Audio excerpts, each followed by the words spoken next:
Habari ndugu walimu wenzangu, karibuni tujifunze namna ya kuunganisha masomo tunayofundisha darasani pamoja na mazingira yanayotuzunguka kupitia mtaala wa elimu ya msingi, ni mtaala mpya. Tutajifunza namna hii kupitia mfumo wa elimu ambao tunaita SaveWild. Kama mnavyofahamu, tuna klabu yetu inaitwa SaveWild Club ambayo ina lengo kubwa zaidi la kutoa elimu ya mazingira kwa wanafunzi kuanzia shule ya msingi mpaka elimu ya vyuo vikuu. Programu hii iko chini ya shirika la uhifadhi wa mazingira kwa jamii na wanyamapori ECOWIS. Lengo kubwa la mafunzo haya itakuwa ni kujifunza njia bora ya kufundisha mitaala iliyopo, lakini pia kujifunza jinsi ya kuunganisha masomo na mazingira yanayomzunguka mwanafunzi, kuwezesha wanafunzi kutambua fursa na changamoto zinazowazunguka. Hebu fikiria kuhusu masomo ambayo mlifundisha wiki iliyopita au ambayo mnafundisha kila siku. Ni masomo yapi ambayo yalihusisha maisha ya kila siku ya wanafunzi na mazingira yao? Ukija kuangalia, karibu kila somo ambalo tunalifundisha linahusisha aidha maisha ya wanafunzi pamoja na mazingira yao. Tazama hii picha, ni picha ambayo inaonyesha namna ambavyo tumekuwa tukifundisha wanafunzi wetu. Mwalimu unasimama mbele ya ubaoni pale, wanafunzi wanakutazama, wewe unafundisha, wanakusikiliza. Huu tunaita ni mfumo ambao tumeuzoea, mfumo wa kawaida, ambapo mwalimu unakuwa mzungumzaji zaidi, unafundisha na wanafunzi wanakusikiliza. Kwa mfano ukiwa unafundisha kwa mfano aina za udongo, basi wewe mwalimu utaelezea kuanzia mwanzo mpaka mwisho aina za udongo ni zipi, utawaambia wanafunzi wako watatakiwa kuelewa kile ambacho unawafundisha. Kwa kupitia njia hii wanafunzi huweza kupata majibu bila kuyatafuta. Yaani kwa mfano kama ni aina za udongo, basi moja kwa moja mwanafunzi hahangaiki kutafuta aina za udongo ni zipi. Hapana. Moja kwa moja atajua aina za udongo kupitia wewe mwalimu, utamwambia moja kwa moja. Njia hii kidogo imekuwa na changamoto kwa sababu mwanafunzi mara nyingi atajikuta anakariri pasipo kuanza kufikiria zaidi kwamba aina za udongo ndio zipo, lakini ni zipi hasa? Yaani ule uwezo wa mwanafunzi kufikiria na kutafakari, kutafuta majibu mwenyewe unakuwa ni mdogo. Kwa sisi kama SaveWild Club kupitia mtaala mpya wa elimu ya msingi, tukaona ni vyema zaidi tuangalie namna ipi sasa ambayo tunaweza tukabadilisha hili. Tukaja na mbinu tofauti kidogo ambayo mwanafunzi atakuwa mshiriki zaidi. Tofauti kidogo na mfumo wa zamani ambapo mwalimu wewe ndio unakuwa mshiriki zaidi. Kupitia mfumo huu wanafunzi kama nilivyosema wanashiriki zaidi katika kujifunza. Mwalimu wewe unakuwa ni mwezeshaji hasa. Wanafunzi wanatafuta majibu wenyewe. Tofauti na mfumo wa zamani ambao mwalimu moja kwa moja unawapa majibu ya kila kitu ambacho wanakuwa wanajifunza, lakini kwa hapa wanafunzi wanahangaika wenyewe kupata majibu. Na hii inasaidia uelewa kwa wanafunzi kuwa mkubwa kwa sababu wao wanakuwa wanafikiria kupitia uwezo wao wa asili kuweza kutafuta majibu. Na hapa pia hata ubunifu pia unakuwa ni mkubwa. Hebu tuangalie, najua tunaweza tukawa na maswali mengi kuhusiana na hili, lakini hebu tuangalie hili linawezekanaje. Anyway, kabla ya kuangalia hii, tutaona faida zake. Kwanza utakuwa na uelewa wa kina wa masomo, ujuzi wa kujifunza, kufikiria kwa kina, ujuzi wa kutatua matatizo, ujuzi wa mawasiliano na ushirikiano, pamoja na maadili ya kutunza mazingira na rasilimali ambazo zinawazunguka wanafunzi. Sasa hebu tuangalie hili linawezekanaje. Lakini kabla ya hapo, fikiria au tafakari kwa njia zipi SaveWild Learning inaweza kuboresha uelewa na mienendo ya wanafunzi wako darasani. Tafakari hapo and then tutaendelea.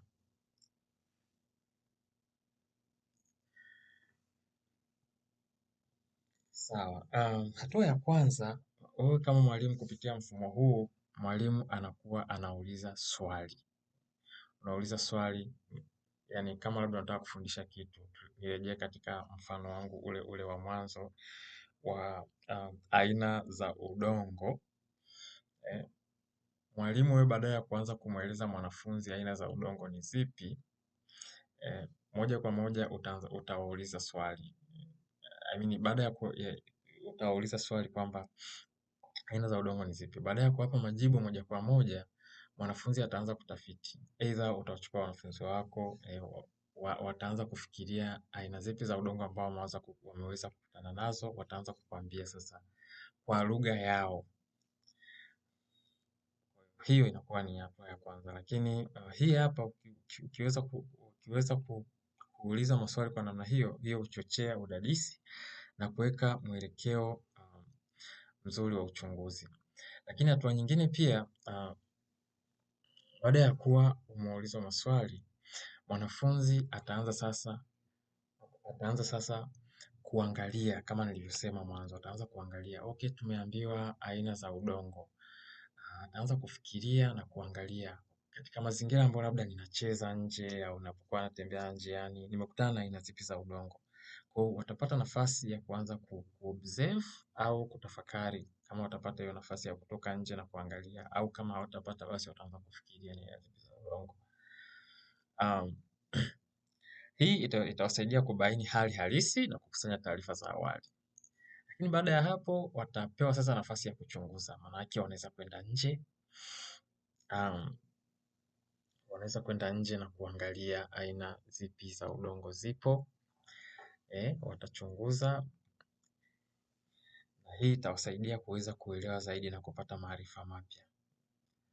Kwa hiyo watakuwa kwanza, utawauliza swali, baada ya hapo wataanza kufikiria ni aina zipi za udongo wamekutana nazo. Lakini baada ya hapo watatoka sasa nje kwenda kuangalia hali halisi. Je, aina ambazo tulikuwa tunazifikiria kwenye akili zetu ni hizi ambazo tunaziona? Kwa hiyo wataanza sasa kuchunguza, tunasema explore. Baada ya hapo wataanza sasa kufanya, kupitia huo uchunguzi watakaokuwa wanafanya, wataanza sasa kutafuta majibu. Katika kutafuta majibu ndio wataanza kuangalia sasa, wataanza kuchunguza ule udongo. Watachukua labda sample mbalimbali za udongo, wakishazichukua wataanza kuangalia zinatofautiana vipi. Nasema hiyo ni investigation. Hii hapa itamsaidia wanafunzi kupata majibu na ufahamu mpya kupitia ushahidi. Maanake kwa sababu wataenda kuchukua zile sample, wataangalia, wataweza kupata ushahidi pia.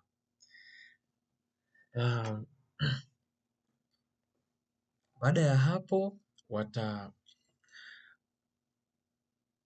wamepata majibu na watapata majibu ambayo yatawasaidia kuweza sasa kujibu swali kwamba okay, zipo aina za udongo ambazo labda zinatofautiana kwa namna moja au nyingine. Kuna ambazo zina particles kubwa kubwa, nyingine labda ni kidogo kidogo kama kichanga, nyingine zimeungana.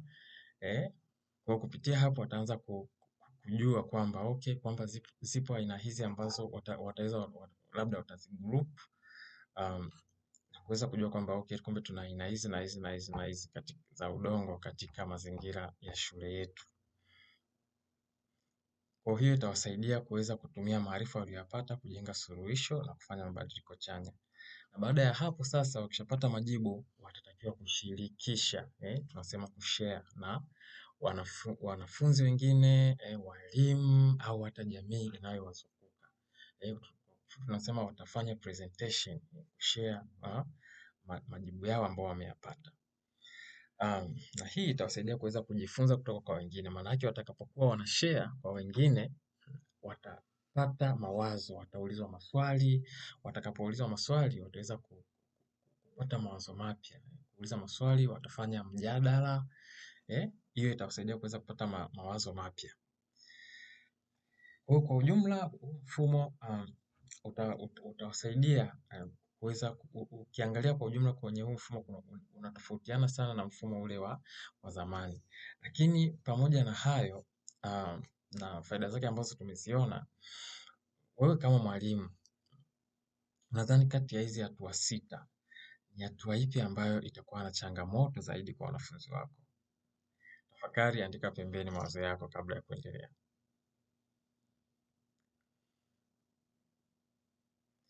Sasa hebu tuangalie nafasi ya mwalimu sasa kwenye mfumo wa Save World.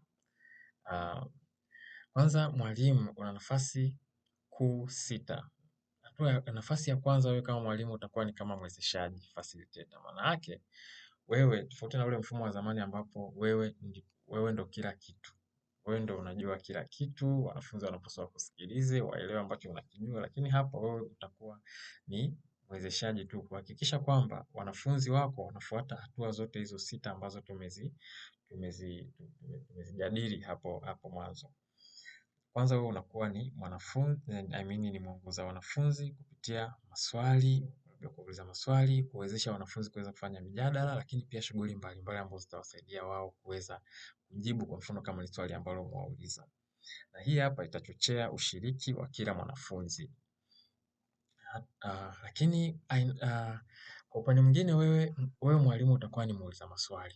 Kuhakikisha kwamba wanafunzi kila hatua ambayo wanapitia, whether ni hatua ile ya kwanza ya kuuliza maswali, au ni hatua ya kuobserve, ya kuangalia, au iwe ni hatua hata ya kufanya uchunguzi, wewe mwalimu utakuwa ni muuliza maswali kila sehemu, kuhakikisha kwamba wanafunzi unawapima kuangalia, je, wanachokifanya ni sahihi, wako katika njia sahihi. Kwa hiyo utakuwa zaidi ni muuliza maswali, na hii utasaidia kuweza kuchochea fikra na kuhamasisha uchunguzi zaidi kwa wanafunzi. Lakini pia wewe kama mwalimu utakuwa ni mwangalizi, tunaita ni observer. Unaweza kuwasikiliza waangalizi wa uchaguzi na nini. Sasa hapa wewe utakuwa ni mwangalizi, kuhakikisha kwamba wanafunzi wanakuwa katika njia sahihi, ukiwa unalifaa katika vitu vyako mbalimbali. Unaweza kuwa na mwongozo au wakati mwingine ukawa hata na mtaala au hata syllabus, kuhakikisha kwamba kila kitu ambacho kinafanyika kiko sahihi. Kwa hiyo huyo mwalimu utakuwa ni observer, na hii inasaidia kuweza kupanga hatua za kuimarisha ujifunzaji. Kwa hiyo ukiwa wewe unatazama, utahakikisha kwamba kila hatua inafuatwa, na mwisho wa siku wewe utaanza kuangalia ni kitu gani ambacho kinatakiwa kuboreshwa kwa wanafunzi wangu. Je, tunaenda katika njia iliyo sahihi? Baada ya hapo, wewe mwalimu utakuwa tunasema ni mtafiti pamoja au co-learner. Maana yake wewe na wanafunzi, kuna wakati wewe itabidi uvae ule wanafunzi sasa, na hii inawafanya zaidi wanafunzi wa kuone wewe mwalimu kama mwenzao, kuliko kuona wewe mwalimu kama msimamizi au hivyo. Yani tumezoea walimu wanapokuwa wasimamizi wa mitihani, basi mwanafunzi anakuwa muoga sana, lakini kwa hapa mwanafunzi anatakiwa akuone wewe kama mwenzao, na hiyo itawafanya kwanza wajiamini kukuuliza maswali na kuweza hata kukuchallenge wakati mwingine kama ukitoa ideas ambazo kidogo wanakuwa hawajazielewa. Kwa hiyo hii itawasaidia wao kujenga maarifa na kutengeneza safari ya kujifunza kwa pamoja. Lakini hatua nyingine, wewe mwalimu utakuwa ni kama mtathmini au assessor. Maana yake wanafunzi watakuwa wanatoa mawazo mbalimbali, mawazo mengine yatakuwa ni sahihi, mengine yatakuwa sio sahihi. Kwa hiyo wewe ni kazi yako kama mwalimu kuhakikisha kwamba kile ambacho wanafunzi wanakitoa au wanajaribu kujifunza kinakuwa ni sahihi, kwa tunasema ni mtathmini. Maana hii itasaidia kuweza kujenga mrejesho bora ambao na kuboresha maendeleo ya mwanafunzi. Hatua ya mwisho kabisa, wewe kama mwalimu utakuwa ni kiunganishi cha jamii, kuhakikisha kwamba kile ambacho wanafunzi wanajifunza kinaendana na jamii husika, au jamii husika pia inajua kwamba okay, sasa hivi wanafunzi wanajifunza hiki kitu. Kwa hii hapa itasaidia kuweza kuleta maarifa ya jamii. Kama ambavyo tunaona huu mfumo, zaidi wanafunzi watajifunza kupitia mazingira yanayowazunguka pamoja na maisha yao. Kwa taarifa za maisha yao wanafunzi pamoja na mazingira hasa ya nyumbani tutayapata wapi? Tutayapata kupitia kuwa karibu na wazazi na kujua mawazo yao. Kwa hii italeta maarifa ya jamii karibu, itaunganisha yale maarifa ya jamii katika masomo ambayo unayafundisha. Na hapa kiukweli tutaona kwamba elimu sasa itaonekana ina maana kwa sababu inaleta impact katika jamii. Kwa ujumla faida kwa mwanafunzi endapo kama mwalimu utaweza kufanya mambo haya sita ni wanafunzi wanakuwa washiriki hai wa masomo, wanafikiria na kuchunguza na kutatua matatizo, wanajenga ujuzi wa maisha, ushirikiano, mawasiliano, ubunifu na uwajibikaji, lakini pia wanaheshimu mazingira na jamii yao. Hebu tutafakari kidogo tena. Ni majukumu gani kati ya haya sita unahisi unayafanya mara nyingi zaidi au umekwisha yafanya mara nyingi zaidi? Unadhani ni zipi changamoto kwako kwa sasa na ni kwa nini? Andika na mshirikishe mwenzio.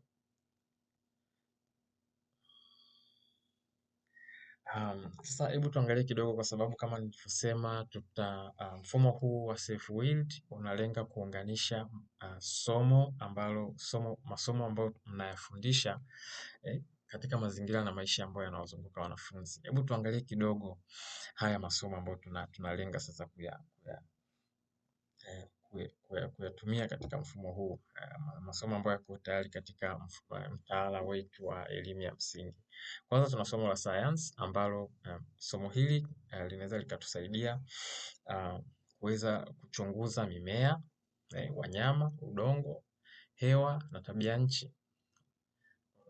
Tunafanya uchunguzi mbalimbali. Lakini pia kuna somo la hisabati. Somo la hisabati litatusaidia, linamsaidia mwanafunzi kuweza kuhesabu miche, bustani na kila kitu chochote kile ambacho kinamzunguka. Kuhesabu lakini pia kufanya analysis mbalimbali tunasema za vitu vinavyomzunguka. Kupima vitu kama mvua, taka, joto, ridi, vitu kama hivyo ambavyo vinamzunguka. Hiyo yote ni hesabu. Lakini pia kuna somo la historia. Hili hapa linamsaidia mwanafunzi kuweza kuelewa historia ya eneo, utamaduni, matumizi ya ardhi, vitu kama hivyo, uhusiano wa binadamu na mazingira. Vitu vyote hivyo atavipata katika somo la historia. Lakini pia kuna somo la jiografia. Mwanafunzi anaweza akaelewa ramani ya shule ya jamii, vyanzo vya maji, matumizi ya ardhi na mazingira ya eneo. Kuna somo la Kiswahili na Kiingereza tumeona kule kwenye zile nani za self-willed. Mwishoni kabisa wanafunzi watatakiwa washirikishe mawazo yao au kile walichojifunza aidha kwa wenzao, kwa jamii au hata kwa mwalimu. Watawezaje sasa? Ni kupitia lugha tunazozitumia za Kiswahili na Kiingereza. Zitamwezesha mwanafunzi kuweza kusoma, kuandika, kujadili mada mbalimbali za mazingira na kuweza kuziwasilisha kwa mifumo mbalimbali kama hadithi, barua, taarifa na kadhalika. Kwa hiyo katika mtaala huu kwa ujumla, katika mafunzo haya kwa ujumla tutachambua somo moja baada ya jingine na tutaangalia ni kwa namna gani ambavyo tutaweza kuwashirikisha wanafunzi na kuwafundisha wanafunzi zaidi kupitia huu mfumo na kuhakikisha kwamba wanaweza kuelewa zaidi na kufaidika na faida zote za mfumo huu.